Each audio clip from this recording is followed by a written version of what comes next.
del artículo, una breve contextualización que ya todos conocemos. La enfermedad cardiovascular es la principal causa de muerte y uno de los principales problemas de salud pública. Afecta a casi 200 millones de personas. En específico, la insuficiencia cardíaca es un síndrome clínico que está caracterizado por unos síntomas tanto típicos como atípicos. Entre los síntomas típicos encontramos la disnea paroxística nocturna, teniendo estos dos como un indicador de alto valor clínico en la insuficiencia cardíaca, las palpitaciones, el dolor anginoso y fatiga. Estos son los síntomas de insuficiencia cardíaca en los cuales se basa la clasificación NIHA. Bueno, también acompañamos con otros síntomas no tan específicos, los cuales son aumento de la presión yugular, crepitantes en auscultación pulmonar y edema periférico. Bueno, esta es una alteración la cual nos va a generar una reducción del gasto cardíaco, ya sea por cualquiera de sus dos componentes, y una elevación de las presiones intracardíacas en la cavidad adentro del corazón, lo cual nos va a generar un estrés al ejercicio o en reposo, dependiendo del estadio de la enfermedad. Bueno, entrando en materia del artículo, el artículo primero, antes de desarrollarse, se basó en otros estudios, los cuales estudiaron pacientes con diabetes tipo 2, donde se demostró que el cotransportador sodio-glucosa de tipo 2, el SGLT2, redujo el riesgo de hospitalización por insuficiencia cardíaca.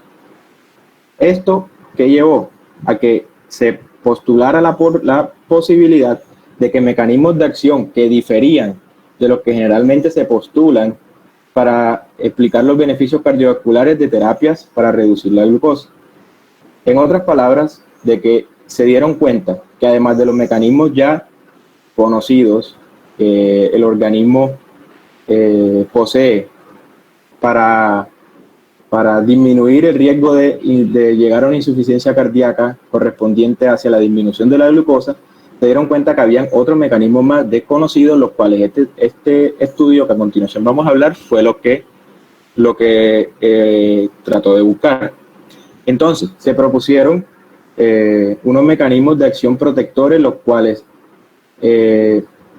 proponían que la inhibición de la SGLT2, además de lo que ya conocíamos, también tomaba acciones hemodinámicas que modificaban la fisiopatología de la enfermedad y también tenía efectos sobre el metabolismo del miocardio, sobre el transporte de iones en el mismo, reducía la fibrosis miocárdica, reducía la producción de adipocina y además modificaba la función vascular. Entonces, este estudio recolectó una serie de pacientes, los cuales se le implementaron principalmente en primera instancia unos criterios de inclusión. ¿Cuáles fueron estos criterios de inclusión para seleccionar a los pacientes? 1, que el paciente fuera mayor o igual a 18 años. 2, que la fracción de eyección ventricular del paciente fuera menor al 40%. ¿Esto para qué? Pues para discriminar la población a insuficiencia cardíaca con disminución de la fracción de eyección. O sea, no estamos estudiando a los de fracción de eyección conservada. Se buscaron pacientes sintomáticos. ¿Esto qué quiere decir? Que presentaran una clasificación de 2, 3 y 4 según la New York Heart Association. Además, ¿qué hicieron? Buscaron pacientes, o un criterio de inclusión fuera que los pacientes tuvieran un péptido natriurético de al menos 600 picogramos por mililitro. Esto en pacientes en pacientes que no fueran hospitalizados. A los pacientes que fueron hospitalizados anteriormente por insuficiencia cardíaca, se les fue más permisivo respecto a este criterio. A ellos se les solicitó un nivel de péptido natriurético menor, o sea, se les permitió ser menor o igual a 400 picogramos por mililitro. Y a pacientes con diagnóstico electrocardiográfico de fibrilación auricular, se les puso un estándar mínimo de 900 picogramos por mililitro con respecto al péptido natriurético. Ahora, estos pacientes se implementaron a una terapia farmacológica estándar, la cual ya conocemos, que es la terapia que está establecida por las guías de atención clínica de insuficiencia cardíaca.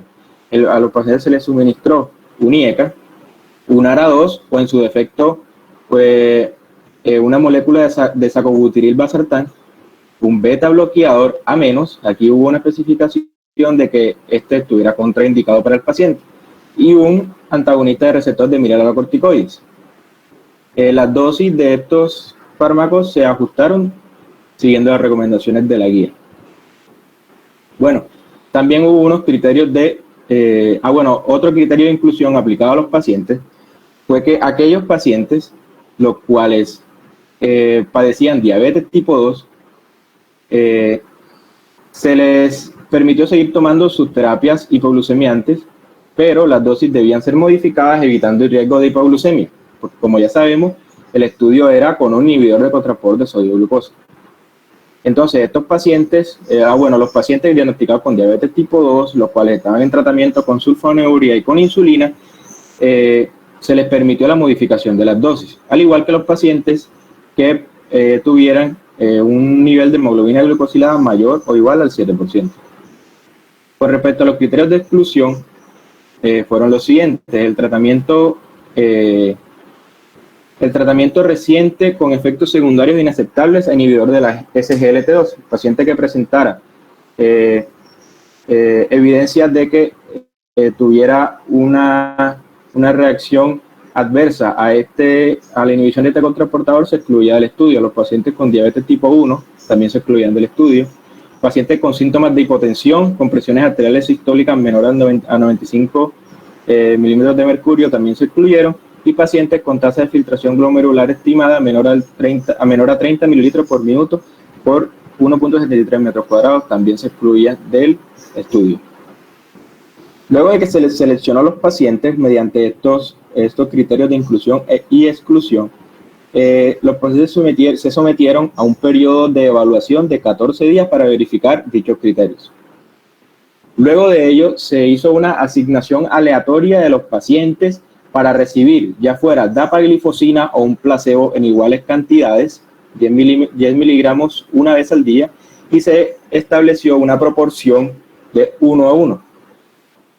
Luego de la evaluación de los pacientes, luego se instauró una evaluación de los pacientes a los 14 días luego de comenzar, después de la aleatorización, luego a los 60 días. ¿Y en qué se basó esta evaluación que se le dieron?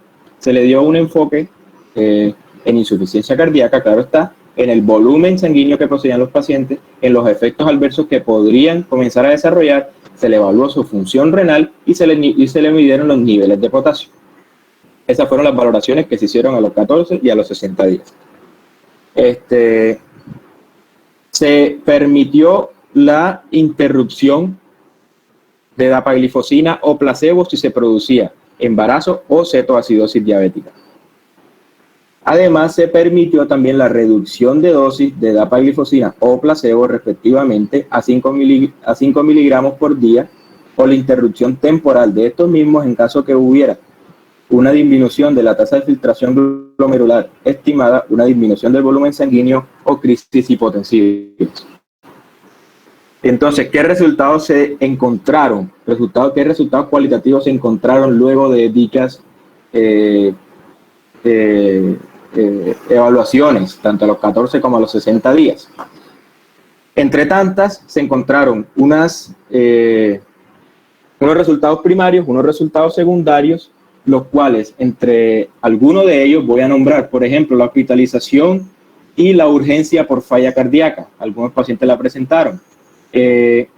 La muerte cardiovascular también la presentaron algunos pacientes con respecto a los resultados primarios que se encontraron. Los resultados secundarios que se encontraron fue la muerte cardiovascular o la hospitalización por falla cardíaca, los cambios electrocardiográficos de los pacientes, el empeoramiento de la función renal y la muerte por cualquier otra causa. También se encontraron unos eventos diferentes a los cardiovasculares, los cuales fueron ejemplo de ellos, la disminución del volumen sanguíneo, fracturas óseas, amputación de miembros, cetoacidosis diabética, entre otras. Bueno, luego de estas evaluaciones, luego de la aleatorización que se hizo, se creó una base de datos, los cuales discriminaron a los dos grupos, los pacientes tratados con dapagliflozina y los pacientes tratados con placebo, se discriminaron en subgrupos. Ejemplo de ello, se discriminaron en subgrupos por raza, pacientes blancos, negros, asiáticos y de otros. Se discriminaron pacientes por región, Norteamérica, Suramérica, Europa y Asia. Se discriminaron pacientes también por la clasificación de la NIJA, pacientes tipo 2, 3 y 4. Se discriminaron pacientes por el ritmo cardíaco. Ahí tienen los valores respecto a los subgrupos de dapagliflozina y placebo. También, entre otras, se discriminaron a los pacientes los cuales se les encontró causas de insuficiencia cardíaca, los pacientes que presentaron isquemia, los pacientes que presentaron historial de hospitalización por falla cardíaca, pacientes que presentaron diabetes mellitus, entre otros. Luego de que se evaluaron de que se determinaron los subgrupos,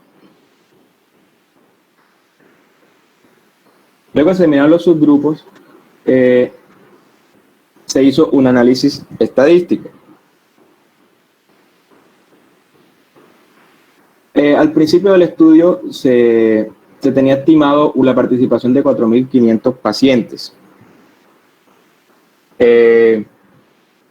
Se presentó un número requerido de eventos primarios con base a un periodo de reclutamiento anticipado de 18 meses, donde se evaluaron los criterios de inclusión y exclusión, como lo dije anteriormente, y luego se dio un periodo de seguimiento aproximadamente de 24 meses con las respectivas pausas y lo que les comenté que se estaba revisando.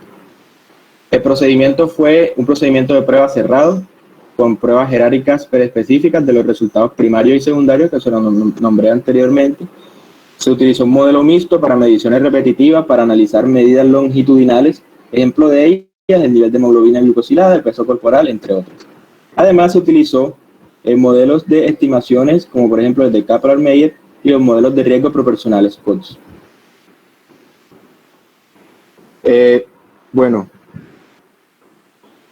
Además de eso, para los análisis estadísticos se utilizaron estrategias de evaluación de síntomas, como el cuestionario de miocardiopatía de Kansas City, lo cual permitió más adelante brindar resultados cuantitativos de la mejoría de los síntomas de los pacientes. Además, también se discriminó los dos grandes grupos en 14 subgrupos preespecificados anteriormente. Se utilizó también la prueba exacta Fisher para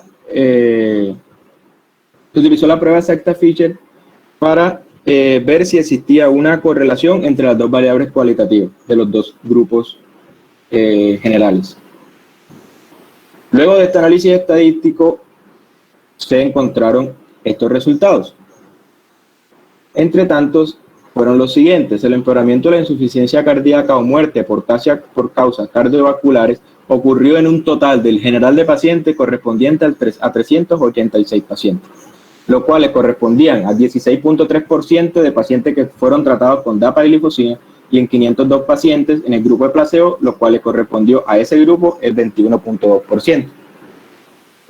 Además, de los pacientes que recibieron dapagliflozina, 231 que correspondieron al 9.7% fueron hospitalizados por insuficiencia cardíaca, comparados con los 318 pacientes del grupo que estaba recibiendo placebo fueron hospitalizados también por insuficiencia cardíaca, con un porcentaje de 13.4%. También se valoran, como les dije, la muerte por causas cardiovasculares. Esto ocurrió en 226 pacientes, que corresponde al 9.6% del total de pacientes que recibieron dapagliflozina. Y ocurrió en 273 pacientes, que correspondía al 11.5% de pacientes que recibieron placebo. En total hubo 567 eventos totales, tanto iniciales como recurrentes, los cuales 340 fueron por hospitalización por insuficiencia cardíaca, y 227 fue por muertes de causa cardiovasculares. Este total de eventos ocurrió en 382 pacientes en el grupo de tratamiento con dapagliflozina. En el grupo de placebo hubo un total de 742 eventos totales, los cuales correspondían a 496 hospitalizaciones por insuficiencia cardíaca, 273 fueron por muerte por causas cardiovasculares y todo esto ocurrió en 495 pacientes. Existió un total de 276 pacientes correspondientes al 11,6% en el grupo de dapagliflozina y 329 pacientes correspondientes al 13,9% en el grupo de placebo que murieron por causas no especificadas, o sea, por cualquier causa. El efecto de la dapagliflozina fue consistente en todos los subgrupos, incluidos pacientes sin diabetes al inicio del estudio, aunque, como vamos a ver más adelante, se vio una marcada diferencia entre los efectos de esta misma entre los pacientes correspondientes al subgrupo que discriminaba la NIHA en clase 2 y los pacientes que discriminaban la NIHA en clase 3 o 4. ¿Qué quiere decir esto? Que aunque los pacientes en clase funcional 3 o 4 respecto a la NIHA parecieron tener menos beneficios que los de la clase 2. Bueno, aquí podemos ver unas gráficas que nos explican un poco lo que yo estaba diciendo anteriormente. Por ejemplo, tomemos esta acá donde dice hospitalización por falla cardíaca. Acá podemos ver que estamos comparando la incidencia acumulativa porcentual con los meses desde que se hizo la randomización o la aleatorización. Como podemos ver, la dapagliflozina que se encuentra en azul, a transcurrir del tiempo tuvo una incidencia acumulativa menor en todo momento que el grupo tratado con placebo. Tomando otra gráfica también podemos ver acá la muerte por causas cardiovasculares. Los pacientes tratados con dapagliflozina se mantuvieron todo el tiempo por debajo con respecto a la incidencia acumulativa que los pacientes que fueron tratados con placebo. Bueno, y hablando de los resultados cuantitativos, podemos ver acá de lo que está subrayado, que nos indica un poco el resultado que se buscaba en general con el estudio. Aquí estamos resaltando las muertes por causa cardiovascular y las hospitalizaciones por falla cardíaca. Podemos ver que de los pacientes que consumieron la dapagliflozina, 382 fueron hospitalizados por falla cardíaca o tuvieron muerte cardiovascular, comparado con los pacientes que se encontraban en el grupo de placebo, los cuales correspondieron a 495.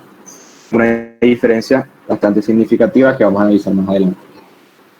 Esto no es más que los resultados cuantitativos de los efectos, los resultados cuantitativos de los resultados que no fueron asociados a causas cardiovasculares. Ejemplo uno de ellos, los efectos renales correspondieron a 153 pacientes en el grupo de dapagliflozina y a 170 pacientes en el grupo de placebo. Al igual con, por ejemplo, las fracturas, 49 pacientes consumieron dapagliflozina y se fracturaron, contrapuesto con 50 pacientes que se fracturaron y consumieron placebo. Bueno, esto es un rango que se calculó por los exámenes de laboratorio que se le fueron hechos a los pacientes a medida que se le hacían las revisiones en los días estipulados. Ejemplo de ello, los niveles de creatinina en pacientes que consumieron dapagliflozina se mantuvo en un intervalo de 0.07 con un más o menos 0.24 con respecto a los niveles de creatinina, contrapuesto con los pacientes que consumieron placebo, un 0.4 más o menos 0.25. El hematocrito, el porcentaje de hematocrito en pacientes que se encontraban en el grupo de dapagliflozina se encontró en un 2.3 más o menos 3.9. Ese fue el intervalo. Contrapuesto con los pacientes que se encontraban en el grupo de placebo, 0.19 más o menos 3.81, entre otros. Bueno, y aquí es donde estamos viendo el hazard ratio de los resultados cuantitativos de los pacientes contrapuestos el grupo de dapagliflozina y el grupo de placebo. Aquí es muy evidente lo que yo les estaba diciendo antes, entre otras, obviamente estos son los subgrupos, los cuales se preespecificaron antes del estudio, y donde podemos ver que los pacientes en el subgrupo de la NIHA clase 2 obtuvieron un hazard ratio de 0.63, lo cual, ¿eso qué nos indica? Que estos pacientes tuvieron una reducción del riesgo cardiovascular en cuestión de hospitalizaciones y muerte cardiovascular del 37% si tomaban DAPA y glifosina. Lo vuelvo a repetir. Los pacientes que tomaron DAPA y glifosina, que se encontraban en la clasificación 2 de la New York Heart Association, demostraron una reducción del riesgo de hospitalización y muerte cardiovascular del 37%. Pero ¿qué ocurrió con los pacientes discriminados por la NIHA en clase 3 y clase 4? Tuvieron una reducción del riesgo de apenas 10%, porque tuvieron un hazard ratio de 0.90, lo que indicó que no tenían una reducción de riesgo significativa para establecer que la dapaglifosina tenía efectos benéficos en la reducción de riesgo en pacientes que se encontraran en esta clase, más sí en pacientes que se encontraran en clase 2, sí fue bastante significativo. Y a medio de la conclusión del estudio se dijo que el riesgo de empeoramiento del resultado compuesto primario fueron menores en el grupo de dapaglifosina que en el grupo de placebo. ¿Con respecto a qué? A la hospitalización por falla cardíaca, a la visita urgente por falla cardíaca y a la muerte por falla cardíaca.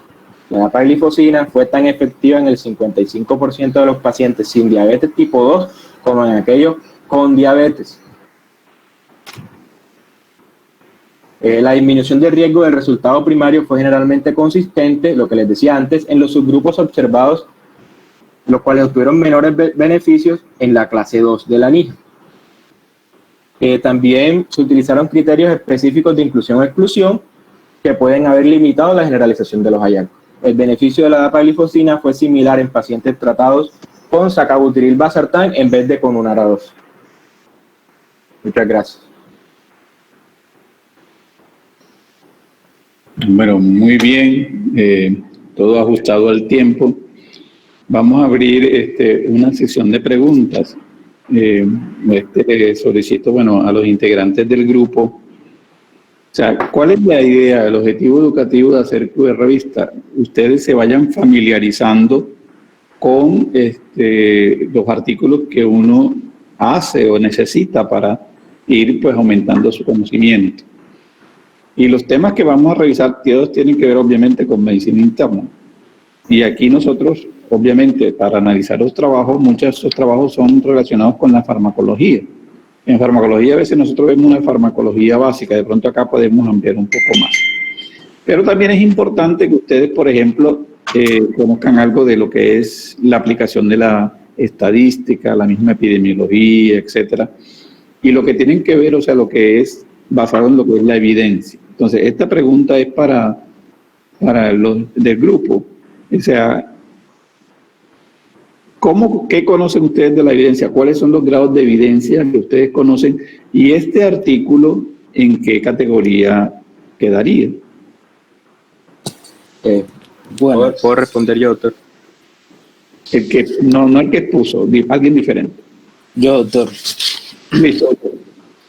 Bueno, pues hay muchos tipos de evidencia, hasta desde el tipo A hasta el tipo E, pero nosotros, si bien analizando este ensayo, este artículo, nos vimos enfrente de algo que ya no es nuevo, algo que se viene realizando desde hace mucho tiempo y que ya es algo comprobado, una información ya rectificada. Nosotros llegamos a la conclusión que este ensayo es una evidencia de tipo A, en lo que hay una excelente evidencia para recomendar intervención clínica de prevención. A su vez también, pues realizada a partir de una asignación aleatoria y pues con un estudio de doble ciego, en lo que los individuos ni los investigadores saben quién pertenece al grupo de control y al grupo experimental. Bueno, yo pediría un poquito más de claridad. ¿Cuáles son los niveles de evidencia que ustedes conocen?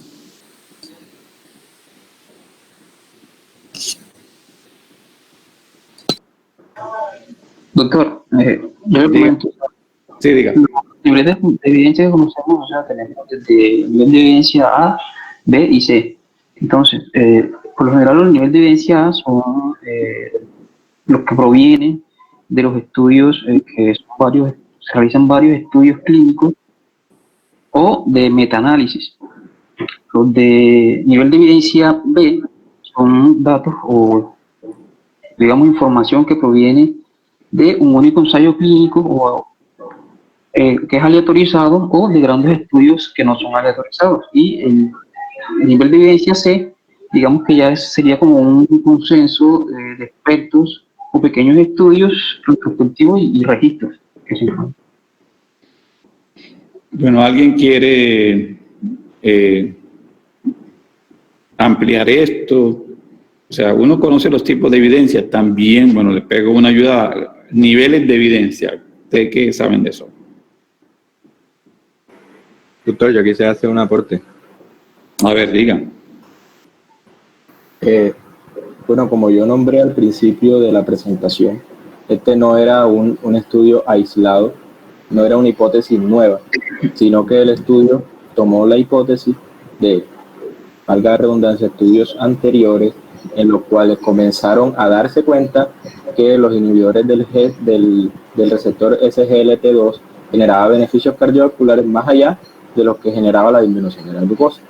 Entonces, debido a esto, ellos se dieron cuenta que podría haber otros efectos, además de los de la reducción de la glucosa ya conocidos, y por eso se hizo el estudio. Entonces, como dicen mis compañeros, el estudio caería dentro del nivel de evidencia tipo A, porque es dato que viene procedente de más de un estudio clínico. Si bien no es un metaanálisis, es dato procedente de más de un estudio clínico. Ok, muy bien. Bueno, entonces vamos a un aspecto que ustedes están encontrando en la práctica. Cuando ustedes revisan las evidencias, les hablan, por ejemplo, nivel 1A, ¿qué significa? 1B, 2A, 2B. Doctor, eso es, digamos, Díganme, opinen. o sea, esos son lo que se le conoce como grados de recomendación. Que teníamos de clase 1, clase 2, clase 2A, clase 2B y clase 3. Entonces, digamos que un estudio como este que nosotros estamos manejando sería, digamos, que de clase 1, porque digamos que se tiene evidencia concisa que garantiza que el medicamento o el tratamiento que estamos utilizando, en este caso la glucosina, digamos que es eficaz y produce un beneficio sobre, o sea, tiene evidencia que produce beneficios sobre lo que se está, digamos que investigando, en este caso en la reducción de los eventos primarios o resultados primarios estudiados en el estudio en el que estamos manejando. Ok, bueno, entonces, bueno, vayan aclarando esta situación porque esto lo tienen ustedes que individualizar siempre y es lo que ustedes van a hacer siempre. Uno habla de un grado de recomendación y unos niveles de evidencia. Cuando uno habla de grados de recomendación, entonces uno habla de evidencia si es fuerte, si es moderada, si es débil, si es conflictiva, si es teórica y si es opinión de expertos. Ahora, los niveles de evidencia es lo que ustedes, nivel 1, nivel 2, nivel 3, etcétera, etcétera. ¿Qué importancia tiene eso? Esto, pues, obviamente, ahorita lo relacionamos con el artículo, es que las evidencias más fuertes, mayoría son estudios de nivel 1, son estudios que tienen, estudios por ejemplo como los metaanálisis, son estudios que se hacen con un diseño muy similar. ¿Por qué tienen bastante fortaleza? Pues son estudios que tienen gran número de población, porque van sumando las poblaciones de los diferentes estudios con una etiología similar, de acuerdo, pues obviamente, a la misma temática y con unos resultados que apoyan, digamos, obviamente, lo que se ha obtenido en el trabajo. Pero eso es importante porque uno recoge estudios de la misma metodología y que los estudios tienen que ser randomizados, doble, triple ciego, etcétera, que tengan un sesgo mínimo. O sea, que tengan una validez importante, o sea, sean significativos. Entonces, pues, obviamente, uno cuando mira este estudio, uno puede decir, bueno, este estudio no es un metaanálisis. Este estudio es ¿qué? Que ustedes mismos lo dijeron, ¿qué es? Dígame. Un estudio doble ciego randomizado. Un estudio doble ciego randomizado. O sea, es un estudio que es bien importante y probablemente los resultados tienen un sesgo mínimo, o sea, es bastante, hay que tenerlos en cuenta. Bueno, entonces esa parte ustedes tienen que ir familiarizándose de hoy en adelante, siempre en toda su carrera universitaria y profesional, cuando vaya a leer un artículo. Si leen artículos referentes a ambiental análisis, ustedes saben que están analizando una evidencia fuerte, con un nivel de recomendación bastante importante, bastante fuerte. Bueno, ahora, el otro aspecto, bueno, ya va dentro de la motivación del estudio. Uno analiza, en farmacología vimos, los inhibidores de la SGLT2 son medicamentos que se utilizan para la diabetes. Mi pregunta va, ¿por qué analizan factores o desencadenantes cardiovasculares en este estudio? ¿Por qué? ¿Cuál es la motivación de haber hecho este estudio sobre algunos desenlaces cardiovasculares? Bueno, porque habían encontrado en otros estudios que había disminución en las hospitalizaciones o muertes por causas cardiovasculares en pacientes con diabetes que consumían estos inhibidores del SGLT2. Entonces quisieron probar, pues hacer el estudio, el ensayo para ver si también están estos factores que disminuían el riesgo en pacientes que no fueran diabéticos. Entonces el estudio se tomó población diabética y población no diabética. A ver, ¿quién más quiere opinar? Esta es pregunta abierta para todo el que quiera opinar.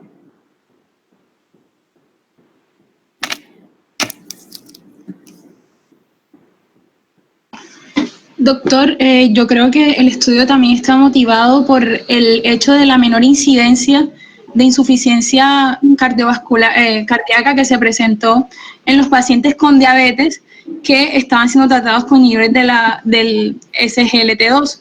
Entonces esto motivó a los investigadores o a plantear un estudio en el que buscaran el beneficio de este medicamento en la insuficiencia cardíaca indiferente a la presencia o ausencia de diabetes mellitus tipo 2, pensando que tenía más beneficio más allá de disminuir el nivel de glicemia por los supuestos que ellos tenían, que podían favorecer el metabolismo cardíaco, o sea, tener otros mecanismos que no estaban siendo, ¿cómo decirlo?, estudiados en ese momento.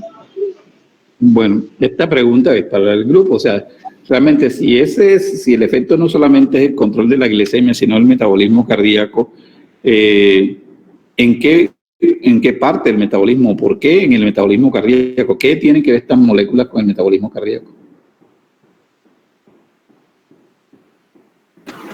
Doctor, Dígame.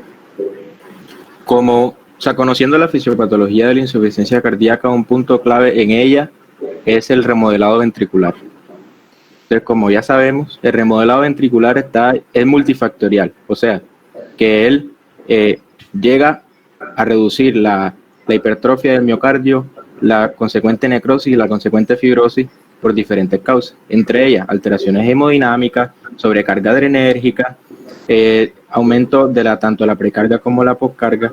Entonces, lo que el estudio hipotetizó al principio fue que la dapaglifosina también se metía, por decirlo así, con los mecanismos hemodinámicos, con los mecanismos de reducción del volumen, lo cual nos entraría a competir en la precarga, los mecanismos de reducción de la resistencia vascular, lo cual nos disminuiría la poscarga.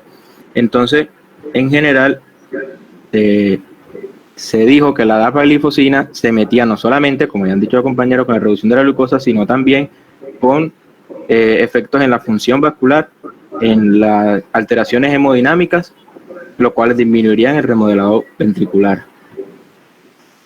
Ok, bueno, ahora tocamos ese punto. Le hago una pregunta también a todos los en el grupo. ¿Cómo actúa la dapaglifosina, este inhibidor de SGLT2, para disminución de la glucosa? Yo creo, o sea, no soy el grupo opositor, doctor. No, primero el grupo opositor, ya usted... Vale. Doctor, o sea, ¿cómo disminuye la glucosa en sangre en los pacientes? Exacto. ¿Cómo hace la dapaglifosina para disminuir la glucosa? Bueno, la dapaglifosina, como sabemos, digamos, un inhibidor de ese transportador que se encuentra principalmente en los túbulos renales.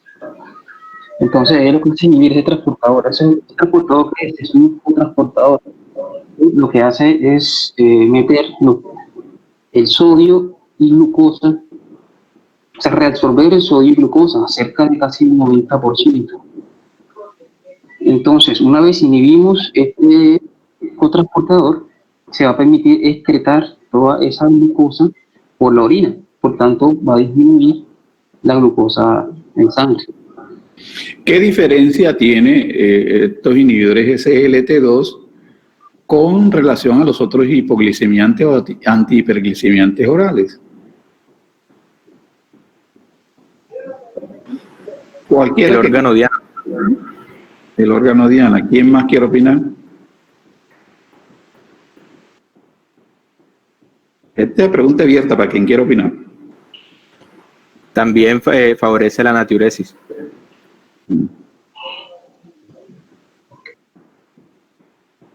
A ver. Podemos opinar las personas que no estamos en el grupo expositor. Sí, señor. Sí, señor. Listo. Tengo entendido que el órgano diana en el que actúa la dapaglifosina es el riñón. Ayuda a que se libere mucha más glucosa en la orina. Uh-huh. ¿Qué diferencia tiene contra los otros hipoglicemiantes orales o hiperglicemiantes?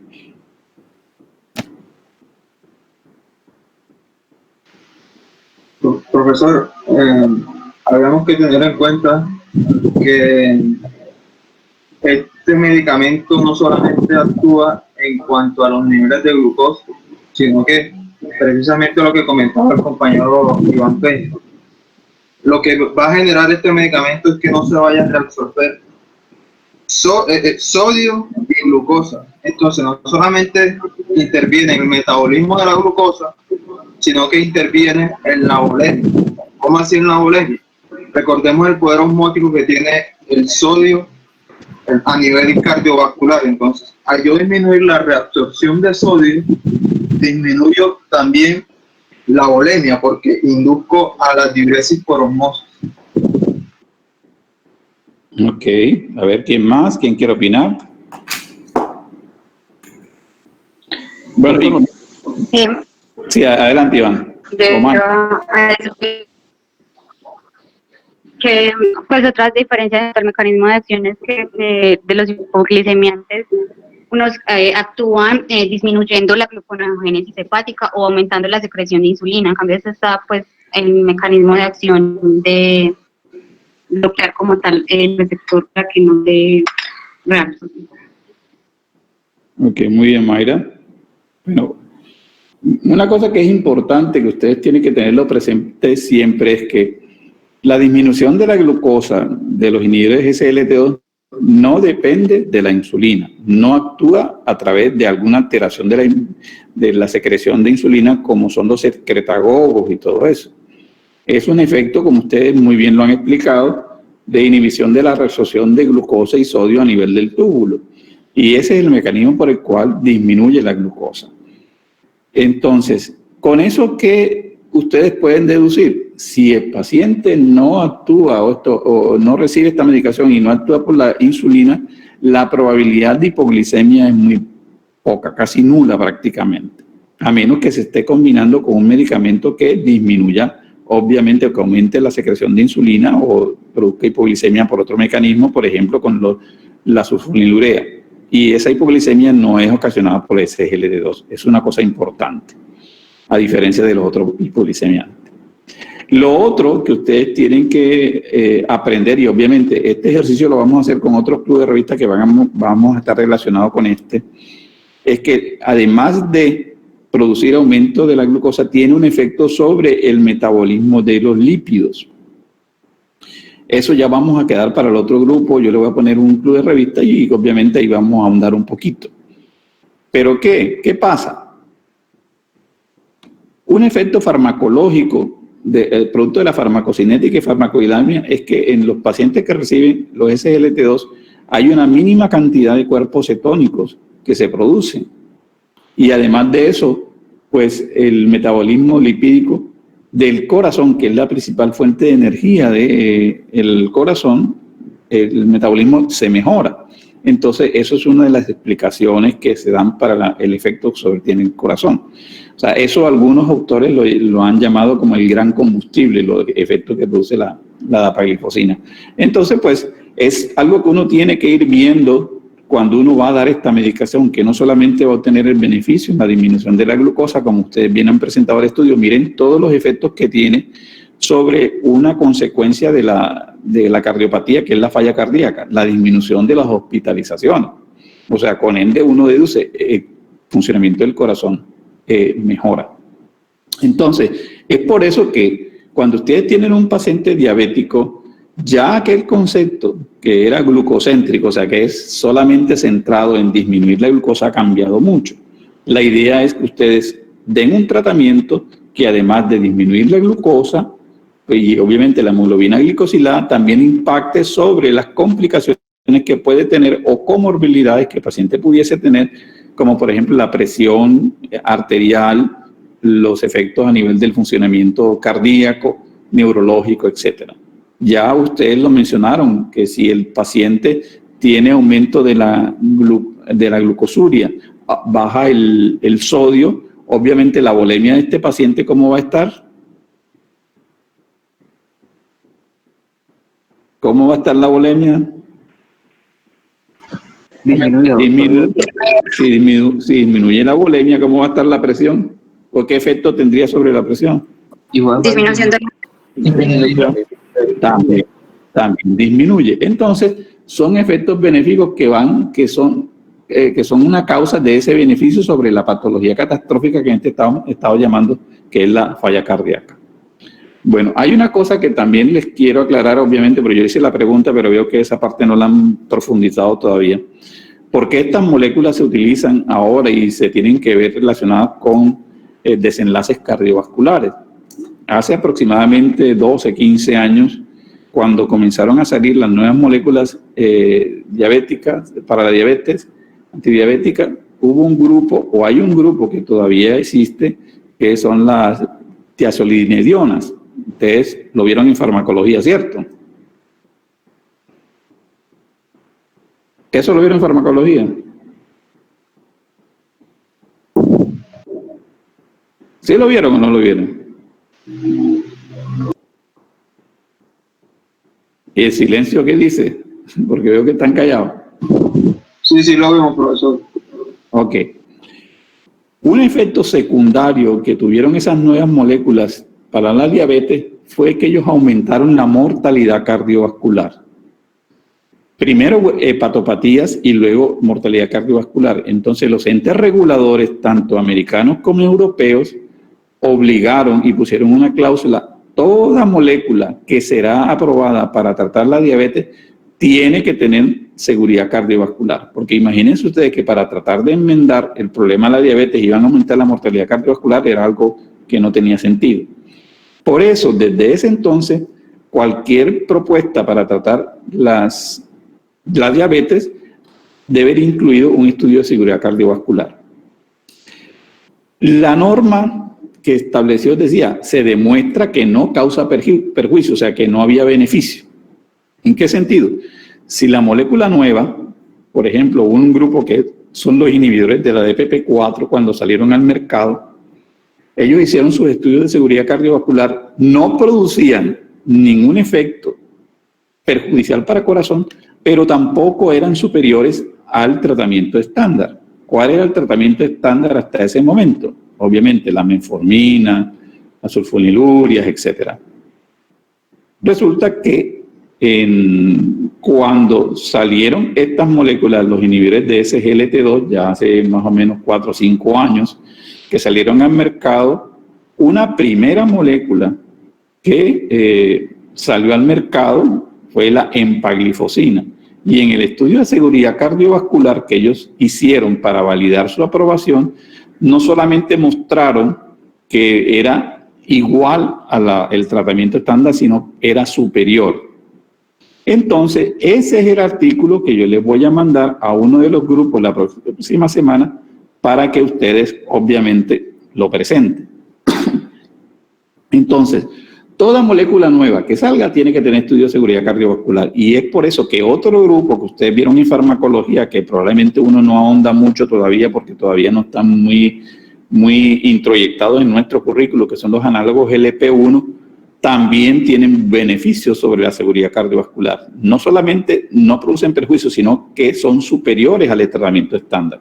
Ese es otro artículo que vamos a revisar el próximo martes, para que entonces los dos grupos que yo le voy a mandar esos dos artículos y complementemos estos conceptos para que ustedes lo tengan bien claro. Entonces, cuando uno mira este estudio de la dapaglifosina, uno tiene que entonces preguntarse, ¿este es un efecto de todos los inhibidores de SGLT2? Yo le hago una pregunta al grupo que expuso, ¿cuáles son los otros inhibidores de SGLT2?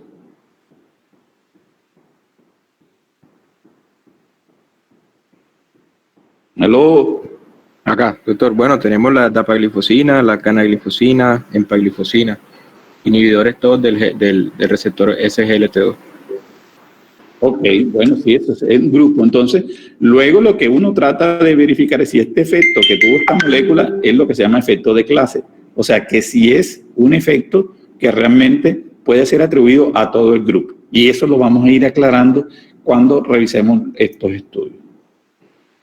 Bueno, jóvenes, vamos a llegar hasta ahí. Yo les voy a enviar esto es de seguir estudiando. Este artículo que ustedes han presentado, pues obviamente así es más o menos que queremos presentarlo. No vayan a pensar que ya lo presentaron y olvídense. Síganlo estudiando porque nos va a servir para la discusión en la próxima sesión. El próximo martes yo le voy a mandar los grupos a través de Alberto y además de eso le mando... Pues obviamente voy a mandarle la lista, cuáles son, para ver quiénes van a dar el martes y el jueves. ¿Alguna pregunta?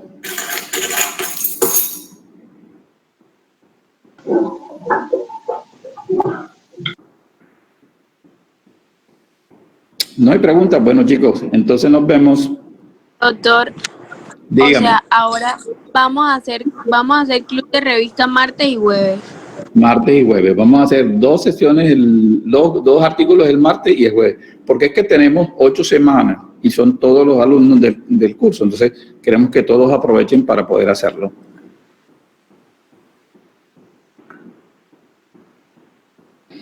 Bueno, este jueves no hubo sesión clínica. El otro jueves, si no hay sesión clínica, hay una revisión de parasitología que tiene el residente. Un residente que lo va a presentar.